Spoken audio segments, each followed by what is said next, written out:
Let's bring in Miami Beach Mayor Philip Levine. He joins us now on the phone. I can't imagine you must be doing everything possible to prepare for this storm.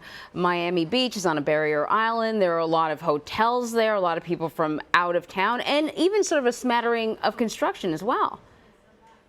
Absolutely. And we've been taking all these precautions for the last 4 or 5 days, and everything from putting in portable pumps, portable generators, informing our residents, our visitors. We sent out a letter a day or so ago telling our visitors it's time to go home. And, of course, now we have the mandatory evacuation, and we're doing everything in our power to convince our residents and, of course, our visitors that they must leave Miami Beach. Shelters have been opened in Dade County. We're offering bus service to get them there and trolleys.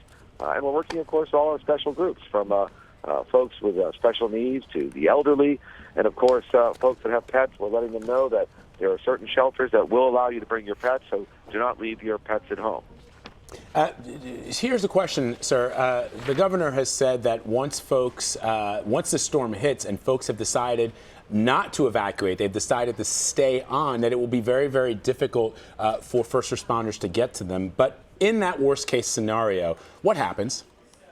Well, what happens is this, is that once the storm actually starts to hit and we have hurricane force winds, our first responders will be bunkered down. What we don't want to do is jeopardize their lives, of course, at that period of time. They'll be available after the storm and before the storm, but when that storm is hitting, we don't want to cause the loss of lives of any of our first responders. That's why we're telling our residents, get out now. It's time to leave Miami Beach. The level of service will be reduced dramatically, and during the storm, there could be a situation where we have no service available to help anyone. We'll do the best we can, but we need people to understand that.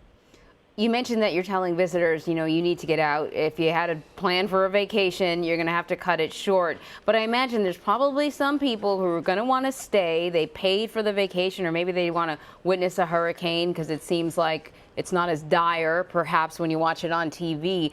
What's happening with the hotels? Have you been instructing them on what to do? We sure have. We started a couple of days ago, and the hotels are working with us very closely, and they are making sure to the best of their ability that the guests vacate the rooms and get on their way. And, of course, we've been telling people, even before this evacuation order, time to move out. If you have friends, you have families, get off Miami Beach, because obviously we're concerned about the winds, but we're very concerned about the potential tidal surge and the flooding that would accompany that as well. And Mayor Levine, speaking to that, the storm surge is supposedly, or the idea behind the pumps is that if there is a massive storm surge, those pumps are prepared to handle that. How well prepared are they? Oh, absolutely not. That's a complete fallacy. The pumps that we put on the ground and the way we've raised our roads are to deal with sea level rise and, of course, moderate rains. There are no pumps possible that can handle a hurricane, let alone a hurricane of historic magnitude like Irma. So in fact, that storm surge will just. So what happens if you see massive flooding? Now, what will happen, of course, is that the pumps and those things will help to, over a period of time, reduce the amount of water on the roads. But once again, there's no pumping system that can match the power and awe of a hurricane, especially Irma, who's going to come, packing quite a punch. As I've said it before, this is almost like a nuclear hurricane. It's that strong. And we want people to really heed our warnings and please get off the beach. All right. Mayor, were you living in the Miami area when Hurricane Andrew blew through?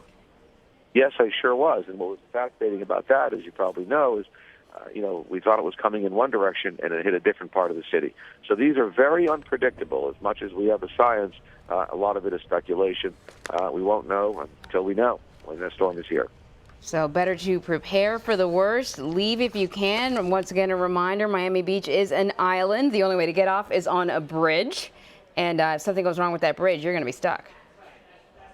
Absolutely. No question about it. Now's the time to get out. All right, Mayor Levine, thank you very much. Thank you very much. Bye-bye now.